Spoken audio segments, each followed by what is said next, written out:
Yo, what is good?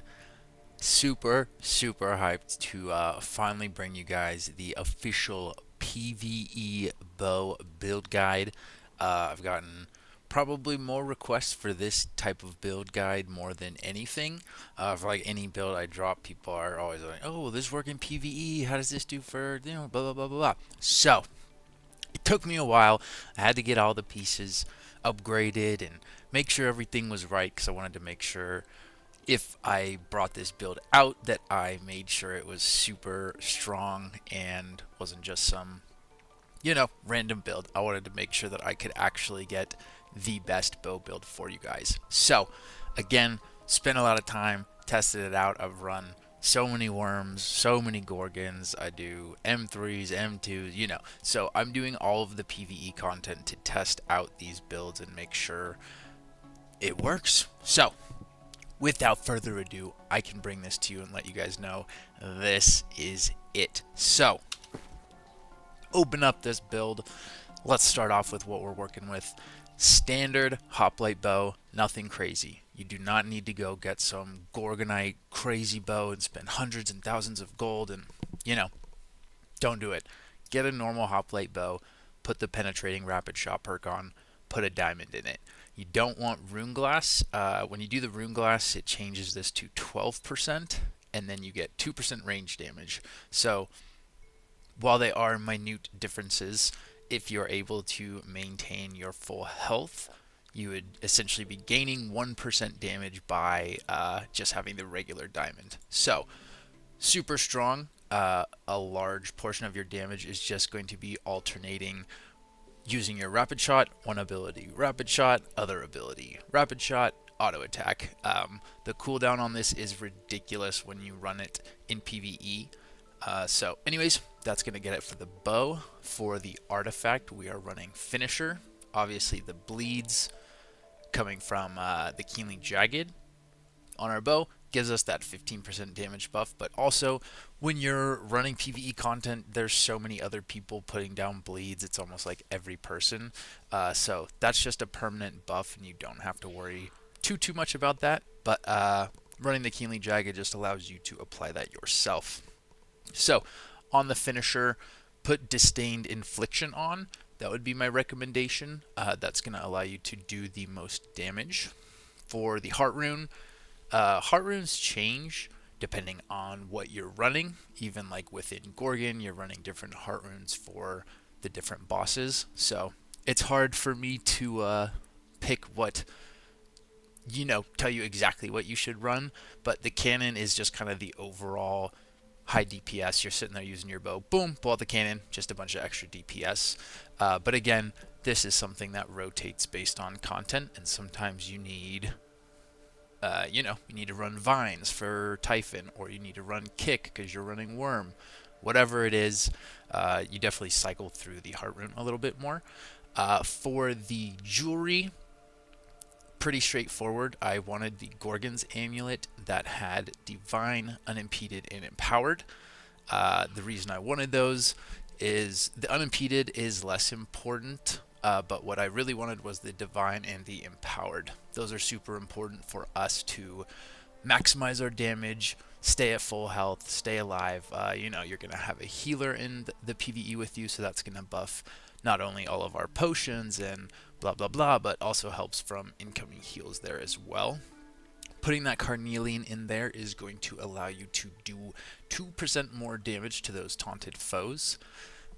For our ring, thrust damage, because obviously the bow and finisher both doing thrust damage.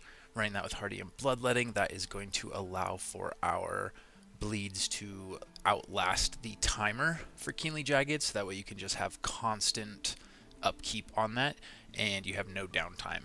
So super strong. Again, running the Carnelian to get more damage.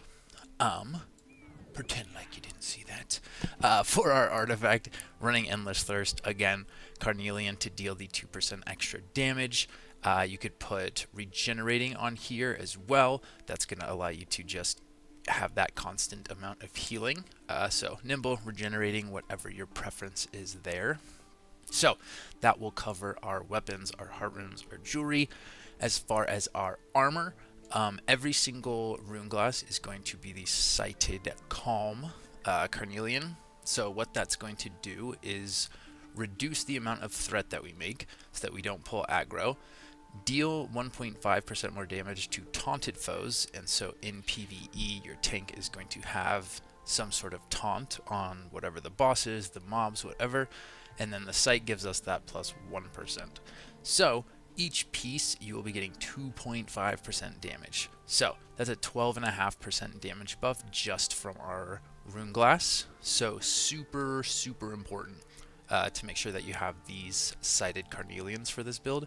Very strong.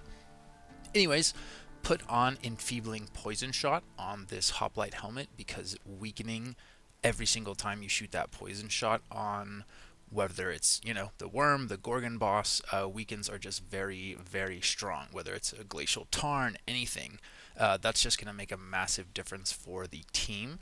So thought that would be a really good perk to have on there. For our chest piece, bada bang, Silken Cocoon, a super, super nice chest piece that's going to give us extra crit chance, which is obviously just going to overall increase our damage a lot. So definitely recommend this. Shirking Energy as well to get extra stamina. That's not a PvP perk, so Shirking Energy does proc in PvE, which is really nice. And then Running Refreshing. Running Refreshing, super important, 4 out of 4, definitely a core part of the kit to maximize DPS, so make sure that you have 4 out of 4 Refreshing. Pretty easy to do if you're using hoplite gear, almost all of it comes with Refreshing, so again, super important thing if you're not able to get this worm chest piece. Something important is make sure you have all of the rune glass and make sure you have 4 out of 4 Refreshing, super important. Anyways, on to our next piece. This is going to be Hoplite hand covers with Empowering Explosive Arrow. Again, that's just going to allow our ability to benefit from the perk. So every time we use our Explosive Arrow, that next shot we will be Empower capped shooting every single time. So again, here to maximize that DPS, so definitely a fan of that. Attuned Leather Pants, I have health on there. I didn't really have any other perks to put on. I have all my weapon perks for the bow. I have really everything that I need here. I could change it to the evade perk if I wanted to, but I'm fine with it being health. You could change that to the evade perk. But Attuned Leather Pants, super, super great artifact. This is going to allow us to meet a lot of different thresholds in the attributes because of the well-rounded. So definitely necessary if you're looking to get the most DPS out of a build to, again, tick all of those little attribute marks. Finally, got some goofy shoes. It has the refreshing, but 2 different movement speed perks. That way, if we're, for whatever reason we're in a pinch and you're able to proc these, can just save your life and keep you alive, because staying alive as DPS, especially when you have super low health, the movement speed can definitely help you. So maybe you could think it's troll, but I definitely think it's cool because proccing that movement speed can completely save your life, whether it's getting out of a spit from worm or dodging icicles in glacial tarn or getting behind, whatever it is, you're able to just get speed that could save your life. So super big fan of those. That is going to cover the build as far as weapons, jewelry, armor, heart rune, all of that. So attributes, pretty straightforward. Can just kind of leave this up. We run the 100 strength because that is going to buff both of our weapons entirely. Dumping into dexterity because obviously primarily focused on the bow here, so that is going to allow us to do as much damage as we can. The 50 intelligence, that's going to give us 5% increased damage to anything with a dot, as well as to those random crits, which again, running crit chance on our chest piece will just help us get more of those. So if you got a random crit on something with a bleed on it, you would be doing 10% extra damage just from the intelligence. And then if it's got a bleed, you get the bonus from finisher. If you have full health, you get your bonus from the diamond. you can start to see how it all stacks up. And then 25 con for the CDR and 25 focus for the CDR and 50 constitution because I mean, yeah, you kind of just want to run super, super low constitution, so 50 is a good place. And yeah, that is going to cover the attributes. For the weapon mastery, here is the rapier tree. This is going to be a bleed setup. So there's different setups if you're running an evade setup and you're running the entire evade side so that you can get momentum. But this is the bleed side, so I have it set up like that because a lot of the times I just like to be able to pop that flourishing finish, and having Keen Tondo is just another source to have targets bleeding. So that is the rapier tree, and here is the bow tree. This allows us to do the most damage possible. So not running a perk for explosive arrow because there's nothing really that I value taking out that would just give us a small dot. So we want to run the crit chance. This is obviously the most important and a big change from your standard PvP build. In PvP, you'll not run any perks with rapid shot, but in PvE, it is so easy to hit the same target every time so that you can just constantly be refreshing this, doing maximum damage. That's why we like to have the weapon perk on there, because this is your primary source of damage in PvE. Again, running enfeebling poison shots, we have the poison shot on there, allowing us to keep mark procced, allowing us to gain stamina when we hit the target, things like that.